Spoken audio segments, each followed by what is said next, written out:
let's talk about persuasion. I don't know about you guys, but I'm absolutely loving this learning unit. So many practical insights, not super difficult stuff either. So I hope you are enjoying it as much as I do. Today we want to chat about the effects of political debates as well as who wins, because there are different criteria that you can apply in order to decide who's the winner of a debate. And yes, of course, we are still in the debate setting. In terms of the effects of the debate, I have already told you that the effects are limited. And actually, there's a whole school of thought and a whole research school around about the 1940s and 50s that started to pop up.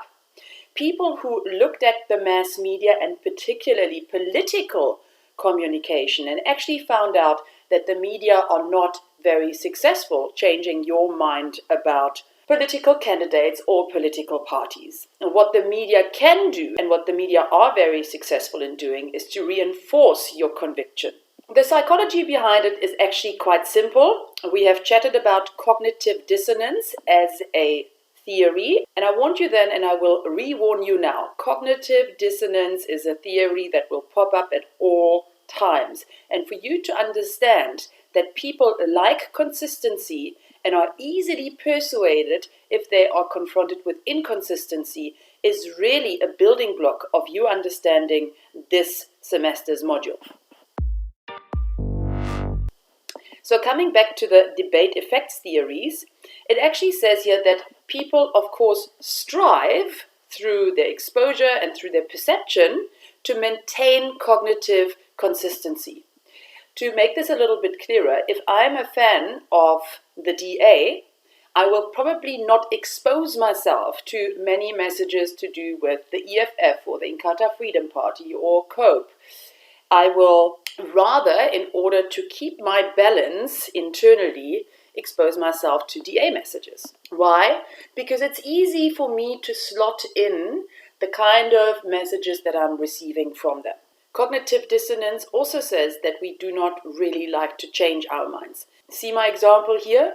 If you're a Liverpool supporter, you're not going to be a Man U supporter tomorrow either.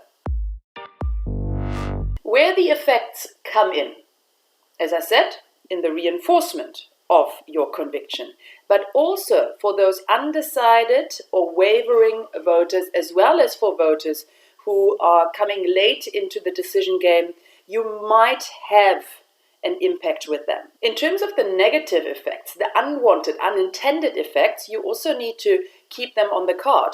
Because if you are doing badly in a debate, if your opponent just slays and you sit there with your mouth open, then obviously you could lose a little bit of momentum in your campaign. So watch out for that. It can have a negative effect, but usually the people who like you will even like you after you stuffed up. Talking about stuffing up, we don't want to stuff up, we want to be the winner of the debate, and there are actually quite a few ways to determine the winner. And unfortunately, we cannot really foresee which criterion the people will actually apply to your debate. In line with what we've just discussed, it would be easy to say that the winner is the person that the people liked beforehand. If you do not fall prey to a huge faux pas during your debate, that's pretty much what's going to happen. If you were liked or if you were better liked before, the debate will just reinforce that. The second criterion basically states that whoever is more consistent with the issues of the recipient and the kind of things that they have in mind will be the winner of the debate. Number 3, winner may be the candidate whom recipients perceive to have the superior skills of advocacy. Okay, so who can argue better, who can debate better, who can reason better, who is good at rebuttals and refutations, who has a better delivery. Number 4, the winner may be the candidate whom viewers perceive to have a superior leadership personality. As I said, it's very hard to really grasp and make tangible the leadership traits that you should portray. Number 5 could be the candidate who profits on the blunder of the opponent. Coming back to the faux pas, Coming back to you stuffing up, don't do it because it might actually mean the difference between winning and losing. And then the last one, we could also determine the winner based on what the mass media say to be the winner. So they are basically the ringmasters sometimes. The media tell you, oh, this one had better arguments or this one had a better delivery, and we just go along with what the media tell us actually happened, and they will be the judges of who has done a better job.